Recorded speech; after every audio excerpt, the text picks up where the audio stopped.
तो देखिए यहाँ हॉल के कपड़े तो मैंने सारे ही कर लिए हैं तय। तो अब लेकर जा रही हूँ ट्रॉली और कबर्ड के कपड़ों निकालने के लिए, क्योंकि जो वार्डरोब के हैं वो तो हो चुके हैं, अब बारी है कबर्ड की। तो साड़ी का सेक्शन छोड़ के बाकी जितने भी सेक्शन है सारे ही कपड़े मैं लेकर जाऊंगी हॉल में और पहले तय कर लूँगी। उसमें से भी काफ़ी कपड़े डिवाइड होंगे, जैसे कि किसी की सिलाई निकल गई है, अल्ट्रेशन छूट गया है, तो उसका एक अलग से बैग बनाऊंगी। उसके बाद जो मुझे डोनेट करने हैं, मतलब जो मुझे हो नहीं रहे हैं और अच्छे भी, काफ़ी अच्छी सिचुएशन में भी है, तो वो कपड़े निकाल कर डोनेट के लिए दे दूंगी। और ये देखिए कितनी ट्रॉली भर के निकले हैं कपड़े। ऐसे लगता है ना कहीं जाते हैं तभी तो कपड़े होते ही नहीं है, मतलब कि कुछ पहनना है तो पता ही नहीं चलता है कि क्या पहने और क्या नहीं। सारे ही मैसी पड़े रहते हैं ना, तो ऐसे कुछ अच्छा ही नहीं लगता है, सारे खराब खराब। और देखिए ये डीप क्लीनिंग है ना कबर्ड की और वार्डरोब की, वो मैं हर 2-3 महीने में, मतलब एक फिक्स टाइम होता है, तो मैंने ये से एक टाइम फिक्स रखा है, मतलब मैक्सिमम 2 महीने।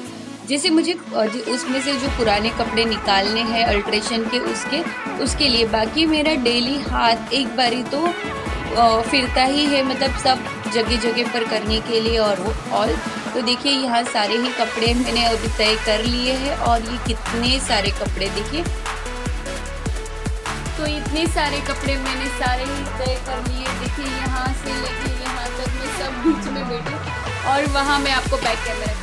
तो यहाँ पर देखिए मैंने एक बॉक्स है, उसमें जो मुझे अभी डोनेट के लिए देना है वो कपड़े बास्केट में है, वो भी देने के लिए कपड़े निकाले। एक कप चाय पी लेते हैं तो थोड़ी सी एनर्जी आ जाएगी, एनर्जी बूस्ट हो जाएगी। और देखिए मैं सारे ही कपड़ों के बीच बैठी हूँ बीचों बीच।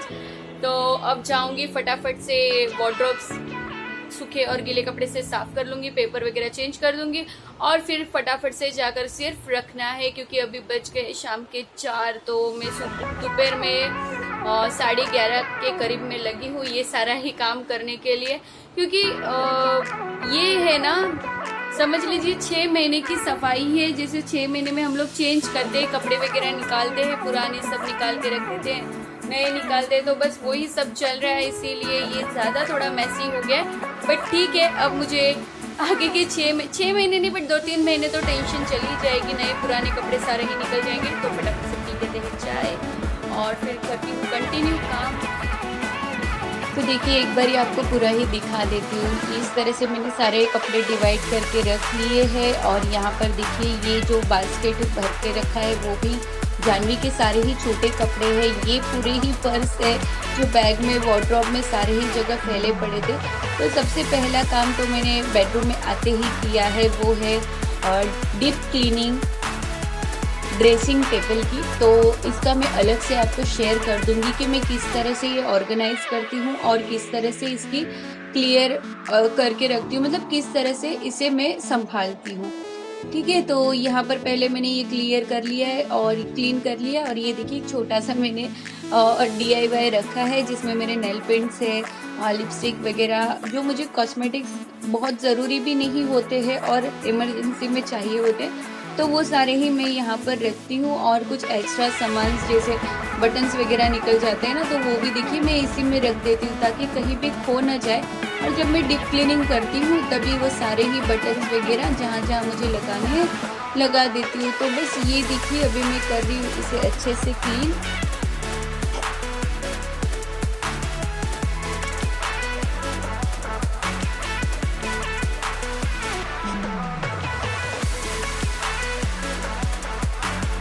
ये सारे छोटे छोटे है ना सैंपल से परफ्यूम में आते हैं, तो वो सैंपल हमें रखना चाहिए। कभी हम 1-2 दिन के लिए कहीं बाहर जाते हैं ना, तो वो सैंपल काम आ जाते हैं ताकि बड़ी सी हमें बॉटल मतलब जो होती है परफ्यूम की वो कैरी ना करनी पड़े। होता है ना 2 दिन के लिए जाना होता है और ढेर सारा सामान कैरी करने से अच्छा ये छोटी छोटी चीज़ें बहुत काम आती है। तो ये एक छोटे से बॉक्स में काफ़ी सारा मेरा सामान आ जाता है। तो देखिए ये मेरा ड्रेसिंग टेबल पूरी तरह से ऑर्गेनाइज मैंने कर लिया है। ऊपर के इसमें दवा वगैरह और बीच में मेकअप और नीचे और जो कॉस्मेटिक्स वगैरह चलते हैं। तो देखिए यहाँ पर जो मयूर की शर्ट है तो उन्हें मैंने निकाल के पहले बैक साइड से तो पोंछ लिया और फिर से हैंगर कर दिए हैं। और अभी जितनी खुली जगह है सबको गीला कपड़ा और सूखे कपड़े से अच्छे से साफ कर लूँगी। आप चाहे तो इसे क्लीनिंग के लिए आते हैं वो चीज़ें भी यूज़ कर सकते हैं, बट मैं ऐसे कोई यूज़ नहीं कर रही हूँ क्योंकि अच्छा है कम्फर्ट। तो यहाँ पर मैं सारे ही क्लीन कर करके पेपर उसमें अच्छे से लगा दे रही हूँ। तो पेपर सारे ही मैं नए ले रही हूँ। और ये जो गोलियाँ है मयूर का जो छोटा सा ड्रॉवर है जिसमें मैं उसके अंडर गारमेंट्स रखती हूँ, तो हैंकी है, सॉक्स है और नैपकिन वगैरह है, उनकी गंजी वगैरह होती है, तो वो सब मैंने उसमें रखा है। तो उसे क्लीन कर लिया। अभी मैं हॉल से सारे ही जो मुझे ड्रॉअर में रखने हैं कपड़े वो पहले थोड़े थोड़े लेकर आ गई, जो मुझे नॉर्मली पता है। जैसे ये मयूर के पैंट वगैरह फिक्स जगह पे रहेंगे, उसके नीचे टॉवेल और मयूर के नाइट ड्रेस, और उसके नीचे वाले में मेरे नाइट ड्रेस जो डेली वेयर में मैं घर में यूज़ करती हूँ वो सारे कपड़े रहेंगे। तो बस इस तरह से मैंने सारे ही एक एक करके तय कर लिए हैं।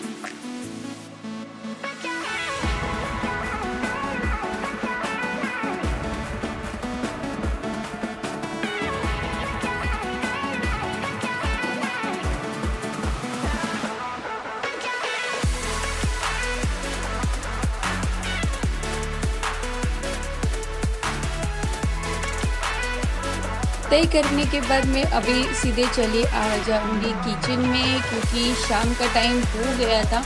तो यहाँ पर मैं बना रही हूँ दूधी का हलवा, क्योंकि आज है एकादशी। तो दूधी के हलवे में देखिए मैंने दूधी कद्दूकस कर ली है और उसमें 2 बड़े चम्मच नहीं, मतलब नॉर्मली हमारे जो चम्मच होते हैं वो डाल दिया है घी, और आधी कटोरी से ज़्यादा मैंने डाली है शक्कर। तो शक्कर आप आपके स्वीट आप जितना पसंद करते हैं उसके अकॉर्डिंग ही डालेंगे। तो अभी मैंने इसे गैस पर नहीं चढ़ाया, पहले तो मैं इसे कर लूँगी अच्छे से मिक्स करूँगी। और आज थोड़ा मैं कुछ अलग स्टाइल से ये दूधी का हलवा बनाने की कोशिश कर रही हूँ। तो इसे मैंने पहले अच्छे से मिक्स कर लिया। अभी मैंने रख दिया है गैस पे। तो गैस पे मैंने फास्ट फ्लेम पे ही रखा है, जब तक शक्कर मेल्ट ना हो जाए तब तक। तो ये मैंने सोचा थोड़ा कुछ डिफरेंट बना के देखते हैं कैसे टेस्ट आता है। वैसे तो दूधी का हलवा हम हमेशा बनाते ही हैं। तो देखिए शक्कर अच्छे से मेल्ट हो गई और काफ़ी तक मतलब हद तक इसका पानी छूटा है। तो इसमें मैंने कुछ भी पानी नहीं डाला है, शक्कर का ऑलरेडी पानी छूटता ही है। तो इसे और मैं पकाऊंगी जब तक ये ठीक ना हो जाए। तो देखिए बीच बीच में हमें चम्मच चलाते रहना है, कंटिन्यूअसली नहीं, बट ध्यान रखना है कहीं ये नीचे चिपक ना जाए। वैसे मैंने नॉनस्टिक में बनाया है तो नीचे चिपक नहीं रहा था, बट फिर भी बीच बीच में मैं चम्मच इसमें चला रही थी। तो देखिए अच्छे से ये हमारा है ना मेल्ट हो चुका है और मतलब ठीक हो चुका है सारा ही। तो अब इसमें मैं डाल रही हूँ 1 चम्मच जितनी मलाई नॉर्मल है जो हम घर में खाते हैं, जो दूध की निकलती है, बस वही। तो इसे मैंने कर लिया है अच्छे से मिक्स इस तरह करना है कि ये पूरे ही अच्छी तरह से मिक्स हो जाए। आप चाहे तो इसमें खोवा या मावा डाल सकते हैं। मेरे घर में नहीं था तो मैंने बस ये मलाई डाली, दूध बिल्कुल भी नहीं डाला है, ये मलाई में ही बनाऊंगी। तो देखिए जो दूधी का ओरिजिनल कलर है ना वो ही अभी भी वैसे ही मेंटेन है, इसमें कलर चेंज नहीं हुआ। वैसे हम काफ़ी बारी दूधी का हलवा बनाते हैं ना तो उसका कलर हो जाता है चेंज, मतलब ब्लैक कलर टाइप थोड़ा आ जाता है। तो ये अभी भी इसका ओरिजिनल जो कलर है दूधी का वो ही तो कैरी हो रहा है। तो अब बस ये पकने दूंगी जब तक कि इसमें अच्छे से मेल्ट ना हो जाए, क्योंकि दूध मलाई डाली है तो थोड़ा सा नॉर्मली इसका भी पानी छूटेगा। तो इसे मैंने एक बार अच्छे से चम्मच चला लिया, तब तक मैंने ड्राई फ्रूट कट कर लिए थे। तो ड्राई फ्रूट कट करने के बाद मैंने साथ ही इसी में डाल दिया। अभी मैंने गैस की फ्लेम है ना लो टू मीडियम रखी है, फास्ट बिल्कुल भी नहीं रखनी है।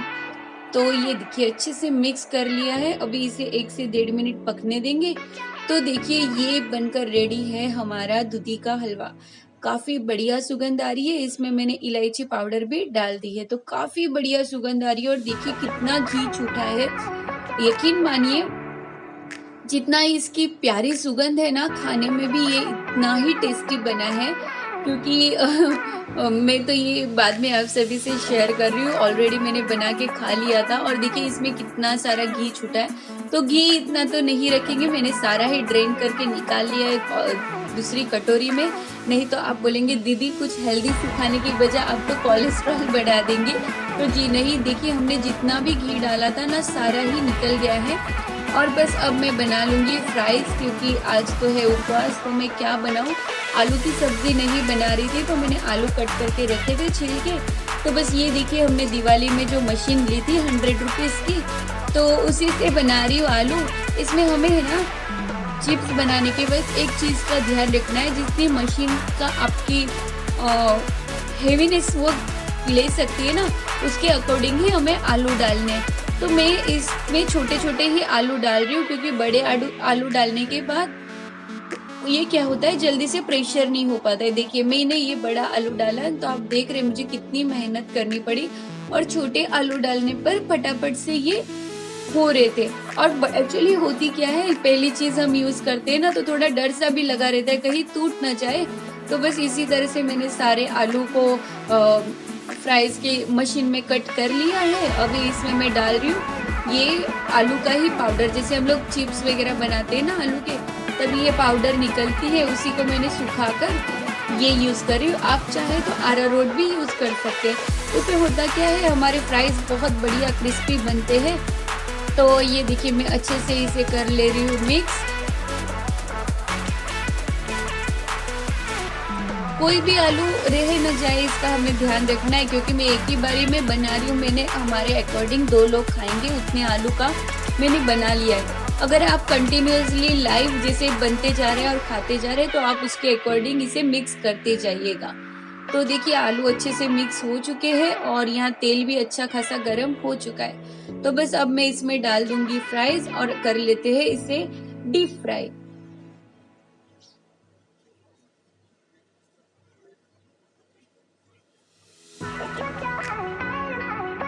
तो जब हम आलू इसमें डालते हैं ना चिप्स, तो हमें बिल्कुल भी नहीं डरना है, क्योंकि ये जब अंदर जाते हैं तो एक दूसरे को चिपक जाते हैं। बट जैसे ही ये फ्राई होते हैं ना अच्छे से, तो ये नॉर्मली अपने आप छूटने लग जाते हैं। तो हमें बिल्कुल भी डरना नहीं है कि अंदर जाने के बाद ये चिपक गए तो कच्चे रह जाएंगे या कुछ होगा।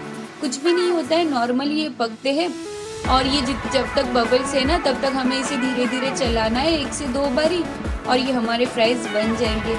अगर आपको फ्राइज फ्राई हुए हैं या नहीं पता नहीं चलता है तो उसका एक इजी सा मैं आपको आइडिया देती हूँ। आपको 1 से 2 फ्राइज इस तरह से डिश में निकालने हैं, एक चाकू लेकर बस इस तरह से हल्के हाथ से रखना है। तो देखिए ये कितने इजीली कट हो गए, तो हमारे फ्राइज भी बनकर रेडी है। काफ़ी बारी होता क्या है बबल्स कंटिन्यू रहते हैं तो हमें लगता है अभी तक फ्राई नहीं हुए, तो बस वो ज़्यादा ही कुछ एक्स्ट्रा फ्राई हो जाते हैं। तो देखिए कितनी क्रिस्पी बने, डिश में डालते ही है ना पूरे छोटे छोटे हो जा रहे हैं। और ये बहुत इजी और इंस्टेंट रेसिपी है। आप कभी भी मैकडोनल्ड या कहीं और जाते हैं तो इतने से प्राइस हमें 100 रुपीज़ तक तो मिल ही जाते हैं।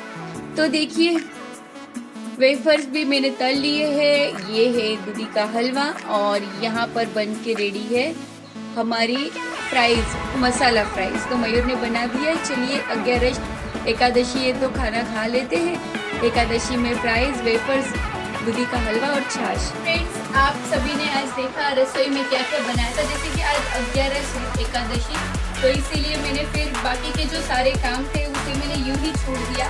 वैसे मैंने देखिए ये कबर्ड वगैरह साफ कर लिए, मतलब पूंछ के इसमें पेपर वगैरह लगा दिए। वैसे इधर भी मैंने वही किया है और आज मैं कुछ नहीं कर पाऊंगी। तो देखिए मैं आपको बताती हूँ मैंने नीचे पूरा किस तरह से रख दिया है। देखिए यहाँ से लेकर यहाँ सारे ही कपड़े, और ये जो दे देने वाले कपड़े हैं वो भी, और यहाँ पर भी ऊपर भी, तो कुछ सब ऐसे ही बिखरा पड़ा है। बेडरूम में बिखरा तो नहीं पड़ा है, मतलब मैंने ऑर्गेनाइज ही रखा है।